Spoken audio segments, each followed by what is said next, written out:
இஸ்லாமியர்களோட ஓட்டு வந்து தாவேக்காக்கு போயிடும் அப்படிங்கிற மாதிரியான ஒரு பயம் திமுகக்கு அதிகம் வந்து நிறைய விமர்சிக்கிறாங்க விஜயா. என்றைக்கு பரந்தூருக்கு வரேன்னு சொன்னாரோ அன்னைக்கு ஏற்பட்டது பயம். அது வரைக்கும் வந்து அந்த இம்பாக்ட் வந்து பெருசாக இருக்கும்னு நினைக்கல. மூத்த அமைச்சர்கள் எல்லாருமே வந்து ஒரு மனப்புதட்டத்தில் ஆளாயிட்டாங்க. தூங்கும்போது விஜய், உட்காரும்போது விஜய், ப்ரெஸ் மீட்னா விஜய். நீங்கள் என்ன சொல்கிறாங்க, உங்களுக்கு விஜய் ஒரு ஆலையில்ன்றீங்களா? ஏன் விஜய் பற்றி பேசுகிறீங்களா?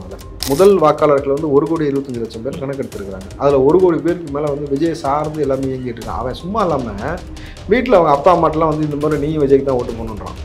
குடும்பத்திலையும் கன்வின்ஸ் பண்ண ஆரம்பிக்கும் போது எங்கே சிக்கல் ஏற்படுதுன்னா, இத்தனை ஆண்டு காலமாக திமுக ஓட்டு போட்டால் கூட சரி புள்ள சொல்கிறான் ஒரு வாட்டி மாற்றி போடுவோம். விஜயை பற்றி யாராவது ஒரு ஆள் தப்பாக பேசினா பல குரூப்ஸ் வச்சுருக்காங்க. இந்த இன்ஸ்டாகிராம், ட்விட்டர், ஃபேஸ்புக், ட்விட்டர். அதை நானே 2-3 முறை இன்வைட் பண்ணி என்ன தான் பேசுகிறாங்கன்னு போய் கேட்போன்னு கேட்டேன். விஜயை பற்றி யார் என்ன பேசினாங்களோ அதுக்கு அவனுக்கு எதிராக இருக்கக்கூடிய எல்லா தரவுகளையும் எடுக்கிறானுங்க, ஷேர் பண்ணிக்கிறானுங்க. ஷேர் பண்ணி கெட் செட் கோ வெளியில் கிளம்புறானுங்க. டப்பு டப்பு டப்பு பதிவில் வருது. கிட்டத்தட்ட புஷியானது வரல, காசு வாங்குறாங்க, கிட்டத்தட்ட பார்த்தீங்கன்னாக்கா இந்த கட்சி அழிஞ்சிடும், டெபாசிட் கூட வாங்கான்னு பேசலாம். அவன் பேரை பார்த்தீங்களா, ஐடி என்ன பார்த்தீங்களா? சப்புவியா? அதான் இருந்ததுன்னா என்ன பேர் வச்சிருக்கிறேன் கேட்டேன். சப்புவி. ஏடா சப்புவியான ஒரு பேரடா, இந்த பேரை வச்சுட்டு எதுக்கு தாவே கேட்க வந்தாலும் ஒரு கேள்வி இருக்குல்ல. நீ அங்கேயே இருந்துருக்கலாமேட்டு. அதுக்கப்புறம் எடுக்கிறாங்க திமுக கொடி போட்டு, திமுக கொடி வேலை செஞ்சு, திமுக இருந்து திரும்ப கூட இருந்து பேக்ராப்ல ஃபுல்லா திமுக எல்லாத்தையும் பசங்க எடுத்து போட்டு அடிச்சிட்டானுங்க. இப்போ வந்து இவர் அப்பான்ட்டாரு. இவரை வந்து இப்போ உதயநிதி அண்ணனா, புரியுதுங்களா? அப்பான்றீங்க, அண்ணன்றீங்க, ரைட்டு. எங்கள் பெரியப்பா யாருன்னு கேட்குறான், சித்தப்பா யாருன்னு கேட்குறான். அண்ணன் ஓகே, அண்ணி எத்தனை அண்ணின்னு கேட்குறான். நாளைக்கு கூட்டணி எந்த வடிவம் பெறும்னு தெரியாது. விஜய்க்கு ராகுலுக்குமே ஒரு நல்ல ஒரு இணக்கம் இருக்குன்னு அண்டர்ஸ்டாண்டிங் இருக்கு. இல்லை நாளைக்கு ஒரு வேளை வந்து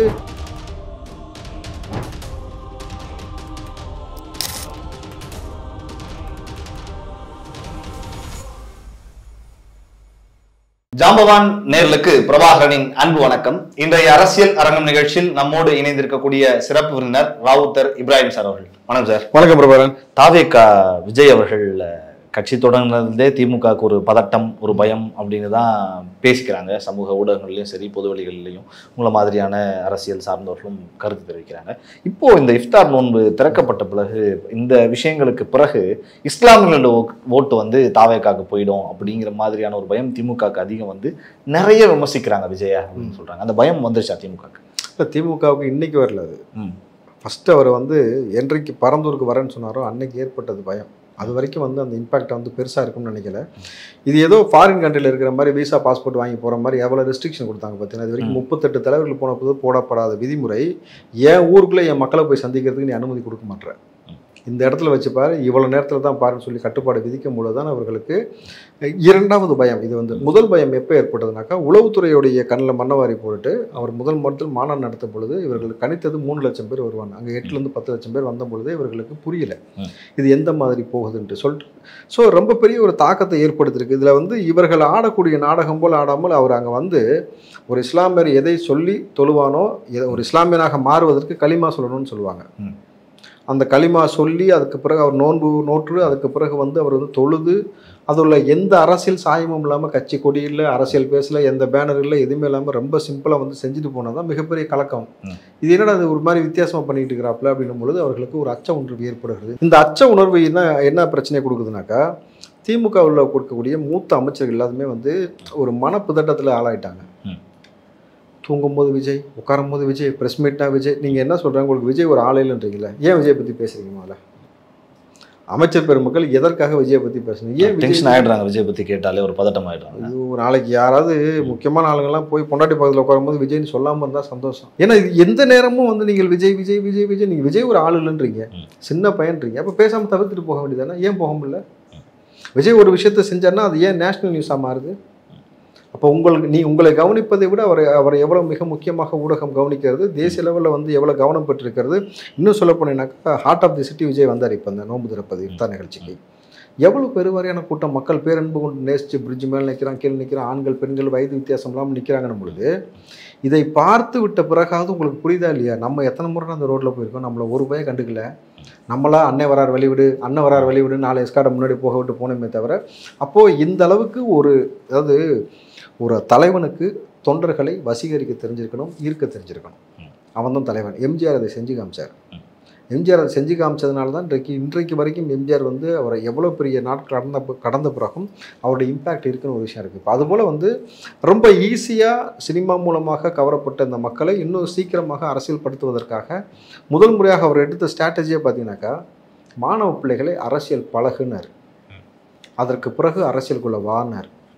இங்கே தான் அவங்களுக்கு பிரச்சனை ஏற்பட்டுச்சு. என்னடா அவர் எடுத்தன ரூட்டில் வந்து நம்ம வந்து வேறு ஏதாவது ஸ்ட்ராட்டஜி கையில் எடுப்பார்னு பார்த்தா இங்கே வைக்கிறாப்புல. இது எங்கே போய் நிற்குன்னா, இப்போ முதல் வாக்காளர்கள் வந்து 1,25,00,000 பேர் கணக்கெடுத்துருக்காங்க. அதில் 1 கோடி பேருக்கு மேலே வந்து விஜய் சார்ந்து எல்லாமே இயங்கிட்டு இருக்கான். அவன் சும்மா இல்லாமல் வீட்டில் அவங்க அப்பா அம்மாட்டெலாம் வந்து இந்த மாதிரி நீ விஜய்க்கு தான் ஓட்டு போகணுன்றான். குடும்பத்திலையும் கன்வின்ஸ் பண்ண ஆரம்பிக்கும் போது எங்கே சிக்கல் ஏற்படுதுன்னா, இத்தனை ஆண்டு காலமாக திமுக ஓட்டு போட்டால் கூட சரி புள்ள சொல்கிறான் ஒரு வாட்டி மாற்றி போடுவோம், அந்த மனநிலைக்கு தள்ளப்படுகிறார்கள். ரெண்டாவது விஷயம் அவன் கேள்வி கேட்குறான். இன்றைக்கி வந்து யங்ஸ்டர்ஸை பொறுத்த வரைக்கும் ரொம்ப அட்வான்ஸ்டாக அரசியலை பற்றி தெரிஞ்சுக்கிட்டாங்க. நான் பல இடங்களில் செல்லும்போது அவர் சொல்லுவது, நான் விஜய் அண்ணன் அரசியலுக்கு வருவதுக்கு முன்னாடி நாங்கள் அரசியலை கூர்ந்து கவனிச்சதே கிடையாது பெருசாக. அவர் வந்ததுக்கப்புறம் நாங்கள் இதை பற்றி வீட்டில் பேசுகிறோம், அம்மாட்ட பேசுகிறோம், எங்களுக்கு வந்து இது பெரிய ஒரு விஷயத்தை ஏற்படுத்திருக்கணும் பொழுது இந்த தாக்கம் தான் இந்த நடுக்கத்தை ஏற்படுத்துது. அப்போ ரொம்ப அசால்ட்டாக முதல் தம்பி நீங்கள் ஒரு எலெக்ஷனில் 1 கோடி ஓட்டு வாங்கிட்டீங்கன்னா அது எவ்வளோ பெரிய விஷயம் தெரியுமா? அது எவ்வளோ பெரிய தாக்கத்தை ஏற்படுத்த தெரியுமா? அப்போ வந்து திமுகவுக்கு ஏற்கனவே ஒரு பாடம் கற்பிக்கப்பட்டிருக்கிறது. நடிகர்கள் தான் திமுகவை துவம்சம் பண்ணது இது வரைக்கும். எம்ஜிஆர் இருக்கட்டும், ஜெயலலிதா இருக்கட்டும், விஜயகாந்த். எதிர்கட்சி வரிசையிலிருந்து கலைஞர் தூக்கி வெளியில் போட்டு அவர் வந்து உட்கார்ந்ததுக்கு பிறகு கலைஞர் இறக்கும் வரை உள்ள சட்டமன்றத்தில் வர முடியல. அப்போ எவ்வளோ பெரிய தாக்கம் நம்மளது. அப்போது அவர்களுக்கெல்லாம் இல்லாத இன்னொரு மேஜிக் விஜய்ட் என்னென்னா, யங்ஸ்டர்ஸ் கோடி பேர் ரசிகர்கள் அவங்கள்ட்ட போய் நிற்கிறது தான். அந்த கட்சிக்கு ஏன் போகிறான், எதுக்கு போகிறான்றதை இவர்கள் கணக்கெடுக்கவே முடியல. திமுகவால் கணக்கெடுக்க முடியாமல் பெண்களும் ஒரு பக்கம். ஆமாம், பெண்கள், குழந்தைகள்னு வயது வரம்பு இல்லாமல். ஆனால் குறிப்பாக அந்த யங்ஸ்டர்ஸ் தான் பார்த்தீங்கன்னா இன்றைக்கி விஜயை பற்றி யாராவது ஒரு ஆள் தப்பாக பேசினா பல குரூப்ஸ் வச்சுருக்காங்க தம்பி. இன்ஸ்டாகிராம், ட்விட்டர், ஃபேஸ்புக்குன்ட்டு. அதை நானே 2-3 முறை இன்வைட் பண்ணி என்ன தான் பேசுகிறாங்கன்னு போய் கேட்போன்னு கேட்டேன். 500லேருந்து 800 பேர் ஒரு டீம் அசம்பிள் ஆகிறாங்க ஒரே நேரத்தில். அதில் குறிப்பாக பேசிக்கிறாங்க, மாறி மாறி மாறி மாறி பேசிக்கிறானுங்க.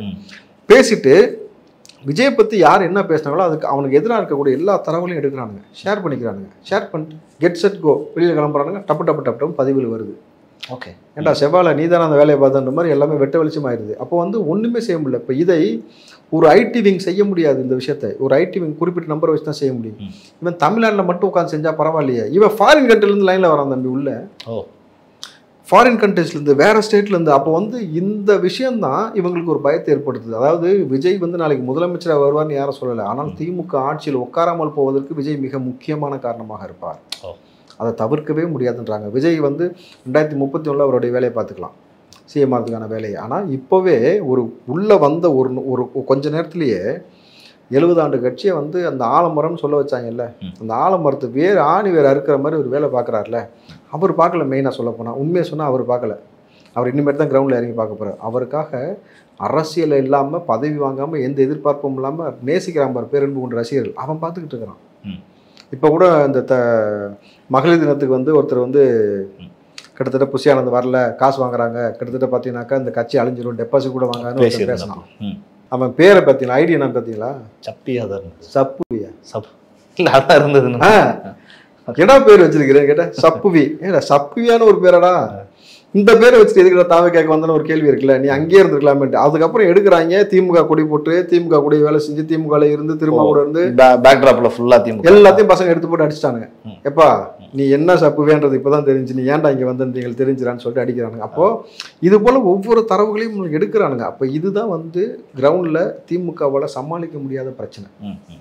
பேரன்பு கொண்டு நேசிக்கிறவன தம்பி, நீங்கள் விஜய்கிட்ட சொல்லி தொண்டர்களை கட்டுப்படுத்திடலாம், ரசிகனை கட்டேப்படுத்த முடியாது. அவன் பதவி வாங்கினதை அவன் உன் கட்சிக்குள்ளே வந்தால் தான் நீ சொல்கிறது கேட்பான். இல்லைன்னு வச்சுங்களேன், எங்கள் அண்ணன் இப்படி பேசுறியா, உன்னை வச்சு செய்யறான்னு செஞ்சுக்கிட்டு இருக்காங்க. சின்ன சின்ன பொம்பளை பிள்ளைங்களாம் வந்து பதவி நீங்கள் பார்த்தீங்கன்னாக்கா நம்ம பார்க்கவே முடியாது, வச்சு செய்துங்க, பச்சை திட்டுதுங்க. அப்படின்னும் பொழுது இதை சமாளிக்க முடியாமல் திணறுகிறாங்கன்னா உண்மையாலுமே திணறுகிறார்கள். அதனால தான் ஸ்டாலின் வந்து ஒரு வாய்மொழி உத்தரவிட்டிருக்கிறாராம், தாவேக்காவை இனிமேல் விமர்சிக்க வேண்டாம். எலெக்ஷன் நெருங்கும் பொழுது நமக்கு அடி பலமாக உங்களுக்கும் இது வந்து தேவையில்லாமல் அவன் ரூட்லேருந்து எடுக்கிறான். எங்கே அவங்க அப்பா காலத்துலேருந்து எடுக்கிறான், கலைஞர்லேருந்து தோண்டி எடுக்கிறாங்க. இதெல்லாம் நமக்கு தேவையா, காசு கொடுத்து வேலை செய்ய வைக்கிறத அவங்க தானாகவே செய்கிறாங்க. நம்ம குடும்பத்துக்கு இதெல்லாம் தேவையா கோப்பின்ற மாதிரி எங்கேருந்து எடுக்கிறாங்க. அது வந்து அவங்களுக்கு பயத்தை ஏற்படுத்து. அப்போ வாய்மொழி உத்தரவு கொடுக்குறாங்க. வாய்மொழி உத்தரவில் பார்த்தீங்கன்னா நம்ம இதெல்லாம் செய்ய வேண்டான்ட்டு. ஸோ அப்போது இந்த இம்பேக்டை இந்த விஜய் வந்து எவ்வளோ கேல்குலேட்டிவாக ஒரு விஷயம் யோசிச்சிருக்காரு பாருங்க. சமகாலத்தில் இவ்வளோ கோடி சம்பாரிச்ச ஒரு ஆள் சொஃபஸ்டிகேட்டாக இருக்குன்னு தான் நினைப்பாங்க. அரசியலுக்கு வந்தால் இடி ஐடி ரைடு பல பிரச்சனையை கொடுப்பாங்க, 2 கட்சியும் வந்து நம்மளை வளர விடாமல் அவங்க நம்மளை அழிக்கிறதுக்கு ஒன்று சேருவாங்க. இன்றைக்கி அப்படி தான் இருக்குது. விஜய் கிட்டத்தட்ட எனக்கு தெரிஞ்சு ஒரு 15 கட்சி எதிர்க்குது. இப்போ திமுக மட்டும் எடுத்துக்க இருந்துச்சுக்கலாம். திமுக அந்த கூட்டணி கட்சிங்க காங்கிரஸ், கம்யூனிஸ்ட், மார்க்சிஸ்ட், விடுதலை சிறுத்தை, தமுமுக, இந்தியன் யூனியன் முஸ்லீம், திக, வைகோ, வேல்முருகன், இதுவே 15 பேர் ஆகிட்டாங்க. இதற்கு மேலே எக்ஸ்ட்ரா கட்சிகள் வேறு இருக்குது. இவ்வளோத்தையும் சமாளித்து நம்ம வந்து ஒரு அரசியல் படுத்தி காமராஜரே தோக்க வச்சவங்களை நம்பி நம்ம வரணுமான்னு யோசிக்கலை. ஏதாவது ஒரு மாற்றத்தை இந்த மக்களுக்கு சமகாலத்தில் ஏற்படுத்தணும், நான் பணம் பேர் புகழெல்லாம் பார்த்துட்டு செய்யணும்னு ஒரு மனசோடு வந்திருக்கா. அப்படி இல்லை இவ்வளோ பெரிய பிரச்சனை. அப்போ நீ ஆதரிக்காட்டியும் எதிர்க்கக்கூடாது, கேவலமாக விமர்சிக்கக்கூடாது. பர்சனலாக நீங்கள் எதோ எல்லாம் விஜய் வந்து கேவலப்படுத்தும் பொழுதும் கூட எந்த மாதிரி ரியாக்ட் பண்ணாமல் எதுக்குமே விஜயகாந்த் எப்படி அமைதியாக போனாரோ வடிவேலை வச்சு செய்யும் பொழுது அதே மாதிரி விஜய் கடந்து போகிறாரு. அதே மாதிரி அடியும் கன்ஃபார்மாக இருக்கும். ரொம்ப பலமாக இருக்கும். ரொம்ப பெரிய தாக்கத்தை ஏற்படும் தம்பி. அவர் அடித்தாலும் ஒரு அடியோடு போயிடும். அந்த பசங்க அடிக்கிறாங்க பாருங்க, ஐயோயோப்பா நீங்கள்லாம் போய் பார்த்தீங்கன்னாக்க நொந்துருவீங்க. இன்றைக்கு ஒரு நபர் ஒரு விஷயம் தவறாக சொல்லிட்டு செத்தான், அதோடு அவன் வரலாறு எடுக்கிறாங்க. சேகர் பாபு பற்றிலாம் எடுத்து போட்டாங்க பாருங்கள், செருப்பு தூக்கிட்டு சுற்றுற ஃபோட்டோ எடுத்து போட்டாங்க. ஸ்டாலின் எப்போ செருப்பு கழட்டு வேறு தூக்கிட்டே சுற்றுற, அதுக்கு முன்னாடி ஜெயலலிதா காலில் எப்படி விழுந்து கிடந்தீங்க, எப்படி கூணு கும்பிடு போட்டீங்க, நீங்கள் வந்து இதுக்கு முன்னாடி இருந்து சட்டமன்றத்தில் வந்து ஜெயலலிதா முடிய பிடிச்சி இழுக்க போனது யார், அடிக்க போனது யார், எதுவும் எடுக்கிறான் தம்பி. எப்போ நடந்த வரலாறு இதெல்லாம் எங்கெங்கேருந்து எடுக்கிறானுங்க. இதில் வந்து இப்போ வந்து இவர் அப்பான்ட்டார், இவரை வந்து இப்போ உதயநிதி அண்ணனா, புரியுதுங்களா? அப்பான்றீங்க அண்ணன்றீங்க ரைட்டு. எங்கள் பெரியப்பா யாருன்னு கேட்குறான், சித்தப்பா யாருன்னு கேட்குறான், அண்ணன் ஓகே அண்ணி எத்தனை அண்ணின்னு கேட்குறான்.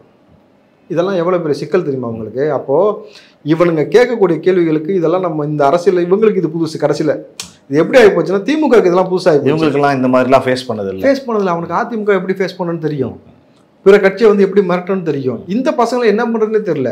நீங்கள் இதுக்கு முன்னாடி ட்விட்டரில் ஒரு பதிவு போட்டு அரெஸ்ட் பண்ணுவீங்களா? கோடி பேர் போடுறான், எவ்வளோ பேர் அரெஸ்ட் பண்ணுவேன்? ஓகே, அரெஸ்ட்டும் பண்ண முடியாது, சிக்கலும் இருக்கு, உள்ள வைக்க ஜெயிலும் கிடையாது, அவ்வளோ பெரிய ஜெயிலும் கிடையாது. அது பெரிய உளவியல் சிக்கல் ஏற்படுத்தும். நாளைக்கு விஜய் வந்து நடுரோட்டில் உட்காந்துட்டாருன்னு வச்சுங்க தம்பி, எதாத்தான் உண்மையாக சொல்கிறேன். ஒரு பிரச்சனைக்காக வந்து உட்கார்றாரு, எத்தனை ரசிகர்கள் மேலே கை வச்சிட்டிங்கன்னு சொல்லி உட்கார்றாரு. நடிகனாக இருந்த பொழுது வேற. இப்போ வந்து நீங்கள் இது எதுக்கு ஒப்பிடுறேன்னாக்கா, இந்த இப்தான் நிகழ்ச்சிக்கு வந்தார்ல, லியோ ஆடியோ ஃபங்க்ஷனுக்கு ஸ்டேடியத்தில் வந்தால் கூட்டம் நெரிசல் ஏற்படணும்னு நீங்கள் பர்மிஷன் கொடுக்கல. இன்றைக்கி அதே ஒய்எம்சி கிரவுண்டுக்குள்ளே நீங்கள் பார்த்தீங்கன்னாக்கா இன்றைக்கி வந்து ஒரு நடிகனாக இல்லாமல் ஒரு கட்சி தலைவனாக ட்ரான்ஸ்ஃபார்மேஷன் பாருங்கள். ஓகே, அவர் நடுரோட்டில் வந்து உட்காந்துட்டான்னு வச்சுங்களேன். நீங்கள் விஜய் நடுரோட்டில் உட்காந்தாருன்னா மெரினால் நடந்தது மெரினா புரட்சி அங்கேயோட போயிடுச்சு. இது தமிழ்நாட்டு புரட்சியாக மாறும். அங்கங்கே உட்காந்துருவாங்க. நீங்கள் விஜய் அரெஸ்ட் பண்ணி ரிலீஸ் பண்ணலான்னு வச்சுங்களேன், ஒரு நாள் பார்ப்பான், அடுத்த நாள் பக்கத்து ஸ்டேட்லேருந்து கிளம்பி வர ஆரம்பிச்சிருவான். எதை கண்ட்ரோல் பண்ணுவீங்க, எவ்வளோ பேர் அரெஸ்ட் பண்ணுவீங்க, என்ன பண்ணுவீங்க? நீங்கள் நடக்காதுன்னு நினைக்காதீங்க. பெரிய இம்பேக்ட்டு. ரசிகர்களை நீங்கள் கட்டுப்படுத்தவே முடியாது. அப்படின்னும் பொழுது ஒரு ஸ்ட்ராட்டஜிக்கலாக மூவ் பண்ணணும்னு விஜய் நினச்சான்னு வச்சுங்களேன், 3 நாள் அந்த ஆட்சியை முச்சந்தி கொண்டு வந்துட முடியும். அடாவடியாக அந்த மாதிரி வந்து உட்காந்தாருன்னு வச்சுங்க, என்ன பண்ணுவீங்க? மத்திய அரசு மேலே வந்து பார்த்துக்கிட்டே இருக்கு, இது தாண்டா சந்தர்ப்பம், கவர்னர் அனுப்பு, தூக்கு, வேலையை முடிச்சு விட்டுருவாங்க. கைது செய்யப்பட்ட அது விஜய்க்கு ஒரு பெரிய வளர்ச்சியாக தான் இருக்கும். அது இவங்களுக்கு படுதோல்வி வீழ்ச்சியாக போயிடும் திமுக. அவருக்கு வளர்ச்சியெல்லாம் பிரச்சனை இல்லைன்னு வச்சுங்க. நீங்கள் என்ன கேட்குறீங்க, ஒரு வேளை அரசியலில் ஜெயிக்கலைங்க, பேச்சுக்கு சொல்கிறேன், ஜெயிக்கலை, எந்த கவலையும் இல்லாமல் மறுபடியும் போனார்னா மார்க்கெட் 10 வருஷத்துக்கு இருக்குது. ஓகே, எம்ஜிஆர் மாதிரி அரசியல் இருந்துக்கிட்டு பேரலாம் நடிச்சுக்கிட்டு அவர் பாட்டு ஜாலியாக இருக்க முடியும். ஆனால் யாருக்கு அட்டி? ஸ்டாலினுக்கு மட்டும் கிடையாது, உதயநிதிக்கோட எதிர்காலம் போயிடும். எதிர்காலமே இதில் தான் இருக்குது. ஆமாம், ஏற்கனவே பார்த்தீங்கன்னா காசியப்பன் பாத்திரத்தில் ஒருத்தன் கப் வாங்கிட்டு வந்து ஏமாத்தினா உங்களை ஈஸியாக அப்படி தானே உங்களுடைய அறிவு இருந்துச்சு. இந்த உலக கோப்பைக்கு ஜெயிச்ச பொழுது இந்த ஃபோட்டோ போகிறாங்கன்னா எல்லாம் அதை போட்டுக்கிட்டு இருக்காங்க, பார்த்தீங்களா இல்லையா? ஓகே, அதுல என்ன ஒரு வேலைனாக்கா, அவன் எவ்வளோ டிக்டஸா ஏமாத்துறான் பாருங்க. உதவிட்டு போகும்போது ஒரு கப்பு, முதலமைச்சர் போகும்போது அதையும் நீ நோட் பண்ணாம 2 நாளில் உங்களுக்கு அரசாங்க வேலை தரப்படும் செய்தியில போடுறான். ஓகே, அதுக்கப்புறம் போடுறான் மிக கேவலமாக ஏமாத்திய ஒரு நபர் அப்படின்ட்டு போறாங்க. ரொம்ப ரொம்ப அமைச்சர் கூட்டு போறாரு பேசி ஊர்ல இருந்து. அப்போ இவங்களுடைய அறிவு எந்த அளவுக்கு இருக்குன்னு புரிஞ்சுக்கோங்க. அப்போ பொலிட்டிக்கல் நாலேஜ் உங்களுக்கு கிடையாது. நான் சொல்றேன், ஸ்டாலின் இல்லை என்றால் உதயநிதிக்கு துணை முதலமைச்சர் வாய்ப்பு உடனடியாக கிடைச்சிருக்குமா? நீங்கள் நேரடியாக விஜய் வந்து சிஎம் ஆகிறதுக்கு ஆசைப்படுறா நீங்கள் குற்றச்சாட்டு வைக்கிறீங்களே, உங்களுக்கு அந்த வாய்ப்பு கிடைச்சிருக்குமா? நீங்களும் சினிமாவில் ஜாலியாக சுற்றிட்டு இருந்த நபர் தான். இன்னொன்று சொல்ல போனால் ஃபெயிலியர் ஆக்டர் தான் நீங்கள் வந்து. அப்போது இந்த வாய்ப்பை ஏற்படுத்தி கொடுத்தது திமுக என்ற ஒரு கட்சி, இந்த ஸ்டாலின் அவர்கள். அப்போது புதுசாக கட்சி ஆரம்பித்து ஒரு கொள்கை, ஒரு கோட்பாடு, சொந்த கட்சியில் வந்து வரக்கூடிய நபர்களுக்கு பெறுவதற்கு அதிகமாக இல்லாட்டியும் இழப்பதற்கு பெருசாக ஒன்றும் கிடையாது. அவங்க வந்து உங்களோட சண்டை செஞ்சு உங்களை வீழ்த்த முடியுன்ற நம்பிக்கையில் வந்திருக்காங்க பொழுது கான்ட்ரவர்சியை க்ரியேட் பண்ணாமல் அழகான ஒரு பாலிடிக்ஸை செஞ்சிங்கனாக்கா உங்களுக்கு எந்த பிரச்சனையும் இல்லை. நீங்கள் தேவையில்லாத கான்ட்ரவர்சி கிரியேட் பண்ண அவர் வேறு மாதிரியான ஒரு அக்ரெசிவான ஒரு மூவ் பண்ணிட்டாருனாக்கா முழுக்க இன்றைக்கி இருக்க காலகட்டத்தில் இன்றைக்கி பிஜேபி ஏடிஎம்கே வேறு அலையன்ஸ் ஃபார்ம் ஆக போதும் பொழுது பெரிய பலத்தாட்டி யாருக்குன்னா இவங்களுக்கு தான் ஏற்படும். நாளைக்கு அந்த அலையன்ஸ் ஃபார்ம் ஆச்சுன்னு வச்சுங்களேன், அவங்க ஆளுங்கட்சி விஜய் எதிர்கட்சின்னு வந்துட்டாருன்னு வச்சுங்க, உங்கள் நிலைமை என்ன ஆகும்? ஸோ உள்ளபடி அவர்களுக்கு அச்சம் இருக்கின்றதுனால தான் வாய்மொழி உத்தரவு கொடுத்துருக்கான்ற தகவல் கிடச்சிருக்கு. பேசாமல் இருக்கிறது உங்களுக்கு நல்லது. கூட்டணி குறித்து 2026 நீங்கள் சொன்ன மாதிரி அவர் 26 கான்செப்ட் கிடையாது, ஆனால் அப்படி தான் பேசுவார் அப்படின்னு நிறைய பேர் சொல்கிறாங்க. அதுக்கு அடுத்த தேர்தல் தான் அவர் வந்து நோக்கி தான் போய்கிட்டு இருக்காரு அப்படின்னு. 26 எப்படி தனித்து தான் களம் காண்பாரா? சீமானுடைய பங்கு எப்படி இருக்கும் இதில்? விஜய் கூட ஏதாவது இணையக்கூடிய வாய்ப்பு இருக்கா? ஏன்னா ஸ்டார்டிங்கில் பேசினாங்க, அப்புறம் கொஞ்சம் அமைதியானாங்க. ஒரு பக்கம் அதிமுக கூட போவார் அப்படின்னு சொல்கிறாங்க. அந்த ஸ்ட்ராட்டஜி எப்படி இருக்கும்னு நினைக்கிறேன்? சீமான் விஜயோடு செல்வதற்கு 100 இல்லை 101% வாய்ப்பு கிடையாது. அவர் தனக்குன்னு ஒரு ஐடென்டிட்டியை உருவாக்குனதே தனிச்சு நிற்கிறதுல மட்டும்தான். வேற எந்த சித்தாந்தமும் அவர்கிட்ட வந்து நிலையாக இருந்ததே கிடையாது. நேற்று ஒன்று பேசுவார், இன்னைக்கு ஒன்று பேசுவார். இந்து கடவுளை குறித்து இழிவாக பேசுவார், அப்புறம் புகழ்ந்து பேசுவார். அப்படியே பல விஷயங்கள் அவர்கிட்ட முரண் இருக்கனால அவரை புறம் தள்ளிடலாம். அண்ணன் வந்து எப்பயுமே தனியாக நிற்பார், தனிச்சு நிற்கட்டும். ஆனால் விஜய் அவர்களுடைய கூட்டணி எப்போ ஃபார்ம் ஆகும், எப்படி ஃபார்ம் ஆகுன்றது நம்ம இவ்வளோ சீக்கிரம் கால்குலேட்டே பண்ண முடியாது. அரசியல் நிகழ்வு என்பது ஒரு தலைவனின் மறைவில் திடீர்னு மாறும். நீங்கள் வைகோக்கு வந்து கட் அவுட்லாம் வச்சாச்சு மாநாடுக்கு கலைஞரோடு சேர்ந்து. நைட்டு போய் ஜெயலலிதா கூட கூட்டணி முடிவு பண்ணிட்டு வர்றாரு. கலைஞர் வச்ச கட் அவுட் எடுக்க வேணாம்னு அவர் சொன்னார். ஸோ எந்த நொடியில் எப்படி வேணாலும் கூட்டணி மாறும் பொழுது இன்றைக்கு திரும்ப மனதில் இருக்கக்கூடிய அதிருப்தி, ராகுல் மனதில் என்ன இருக்குன்னு ஒரு விஷயம் இருக்குல்ல. ஓகே. நாடாளுமன்றத்தில் இங்கே நீங்கள் பொதுவாக பார்த்தீங்கன்னாக்கா இந்த ஞானசேகரன் வழக்கு கொடுத்து தம்பிதுரை நாடாளுமன்றத்தில் பேசிட்டாரு. டிஎம்கே பர்சன் ரேப்டு கேர்ள்னு சொல்லி அண்ணா யூனிவர்சிட்டியில் நடந்த விஷயத்தை இப்படி தான் பதிவே பண்ணார். அப்போ கிட்டத்தட்ட வந்து இது மட்டும் இல்லை, பல விஷயங்கள் பல வழக்குகள் அங்கே வந்து நிலுவையில் இருக்கும்போது அங்கே நாடாளுமன்றத்தில் எவ்வளோ பெரிய அதிருப்தி ஏற்பட்டுக்கணும் பொழுது நாளைக்கு கூட்டணி எந்த வடிவம் பெறும்னு தெரியாது. விஜய்க்கு ராகுலுக்குமே ஒரு நல்ல ஒரு அண்டர்ஸ்டாண்டிங் இருக்கு. இல்லை நாளைக்கு ஒரு வேளை வந்து பிஜேபி வேற ஸ்ட்ராட்டஜி கையாளலாம். நமக்கு வந்து ரூலிங் பார்ட்டி நம்ம தான் வரணுன்றது அவசியம் கிடையாது. ஆனால் நம்ம உள்ள ஒரு ஆதிக்கத்தை செலுத்தணும். பிஜேபி கூட ஒரு நல்ல பிஜேபி வந்து நாளைக்கு ஏடிஎம்கே கூட ஒரு அண்டர்ஸ்டாண்டிங்கில் இருக்குது. ஆனால் டிஎம்கேவை சுத்தமாக காலி பண்ணுறதுக்கு பேசாமல் விஜய் அவரை சேர்க்க விட்டுருவோம். நம்ம வழக்கம் போல் ஒரு 18% வாங்கின மாதிரி நம்ம இன்னொரு அலைன்ஸ் ஸ்ட்ராங்காக ஃபார்ம் பண்ணிக்கலாம் அப்படின்னு நினச்சாக்கா விஜயும் அதிமுகவும் இணைய விட்டுட்டாலே திரும்ப வந்துடுவார். ஓகே. நாளைக்கு காங்கிரஸ் எப்படினாலும் சொல்ல முடியாது, எப்படி வேணாலும் வரலான்னும் பொழுது ஒரு கூட்டணி எந்த நேரத்தில் எப்படி வேணாலும் மாறணும் பொழுது. அதனால் இந்த முறை எனக்கு தெரிஞ்சு திமுகவுக்கு மிகப்பெரிய அடி இருக்கும். திமுகவும் லேஸில் விடாது.